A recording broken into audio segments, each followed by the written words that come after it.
नमस्कार दोस्तों, मैं आपका मित्र भी कह सकते हैं, आपका सलाहकार भी कह सकते हैं, बीपी वशिष्ठ बेबाक। एक बार फिर आप सभी का हार्दिक अभिनंदन करता हूं अपने चैनल बेबाक हेल्थ टिप्स पर। साथियों, जैसा कि आप मेरे मुंह से सुन पा रहे हैं, बेबाक हेल्थ टिप्स चैनल का नाम चेंज किया गया है किन्हीं कारणों क्योंकि यहाँ हम हर प्रकार की बीमारी की चर्चा करते हैं। तो कई बार लोगों ने फ़ोन करके बोला है कि इसको आप हेल्थ टिप्स कीजिए, क्योंकि बालों हेयर कोच का मतलब समझ में आता था कि सिर्फ बालों से संबंधित इलाज आप करते हैं। तो हम आपको अब इस पर जो भी टिप्स देते हैं उसी प्रकार देंगे। तो आज की टिप देने से पहले मैं उन सभी लोगों से निवेदन करना चाहूँगा जिन्होंने अभी तक चैनल को सब्सक्राइब नहीं किया है, आप लोग चैनल को सब्सक्राइब कर लीजिए, बेल आइकन पर बटन दबाएं ताकि आपको आने वाली वीडियो की नोटिफिकेशंस भी टाइम टू टाइम मिलती रहे।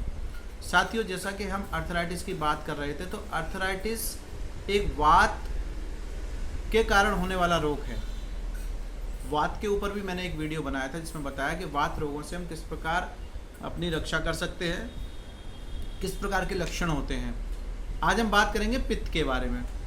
साथियों देखो, पित्त की समस्या जब किसी व्यक्ति के शरीर में होती है, क्योंकि आयुर्वेद में 3 प्रकार की प्रवृत्ति और प्रकृति बोली गई है हमारे शरीर की। पहली है आपकी वात, पित्त और कफ। तो ये 3 ही हमारे शरीर की प्रकृति होती है और आप पूरा का पूरा आयुर्वेद का सिद्धांत, नेचुरोपैथी का सिद्धांत इसी के ऊपर टिका हुआ है कि आपके शरीर की प्रकृति कैसी है। तो जब हम नाड़ी परीक्षण करते हैं तो उसमें पाते हैं कि किसी किसी व्यक्ति का वात बहुत ज़्यादा बढ़ा होता है, किसी किसी व्यक्ति का पित्त बहुत ज़्यादा बढ़ा होता है और कफ भी इसी प्रकार बहुत अधिक मात्रा में बढ़ा होता है। लेकिन अक्सर ये देखा गया है कि बहुतायत मात्रा में बहुत सारे मरीजों में देखा गया है कि उनका वात और पित्त एक साथ बहुत ज़्यादा बढ़ा हुआ है। तो इस प्रकार के केसेस में जहां वात और पित्त दोनों बढ़े होते हैं, वहां फिर उनको कॉम्प्लिकेशंस उसी प्रकार की होती हैं। जैसे अब आप पूछेंगे वात और पित्त अगर किसी व्यक्ति का बढ़ा तो किस प्रकार की उसको परेशानियां होंगी। तो देखो, ऐसे व्यक्ति को दर्द भी होगा शरीर में कहीं ना कहीं और उसको कब्ज भी होगी। ये लक्षण है अगर व्यक्ति का वात और पित्त दोनों बढ़ा हुआ है। अगर किसी व्यक्ति का पेट साफ नहीं होता, हाजमा ठीक नहीं है, गैस बनती है, खट्टी डकारें आती हैं और साथ में उसको कहीं शरीर में दर्द भी है, तो यानी उसको वात यानी वायु के साथ साथ, वायु विकार के साथ साथ वहाँ पे पित्त का विकार भी बढ़ा हुआ है। तो अब हम इस कंडीशन में जो उनके लिए ट्रीटमेंट बताते हैं उसमें हम वात शामक और पित्त शामक इस प्रकार की औषधियों का इस्तेमाल करने का बताते हैं। आपको इस प्रकार की चीज़ों का सेवन करना है जिससे आपका वात ना बढ़े और पित्त का भी उसमें मर्दन हो सके, पित्त आपका शांत रह सके, पित्त को शांत करना है।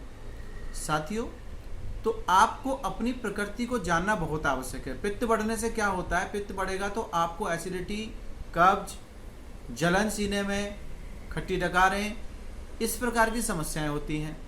और जब ये पित्त अधिक मात्रा में बढ़ता है तो इसकी मात्रा हमारे ब्लड में भी बढ़ने लगती है, जिससे फिर आपको आगे चलकर ब्लड प्रेशर और हार्ट की कई सारी प्रॉब्लम्स भी होने लगती हैं। तो अम्लता शरीर में बढ़ना किसी भी प्रकार से ठीक नहीं है। अब अगर हमारे शरीर की अम्लता बढ़ रही है तो हम उसको कैसे कम करेंगे? तो आपको वहाँ पर क्षारीय पदार्थ, क्षारीय चीज़ों का उपयोग करना है। अम्ल में अगर क्षार मिला देते हैं तो न्यूट्रल हो जाता है।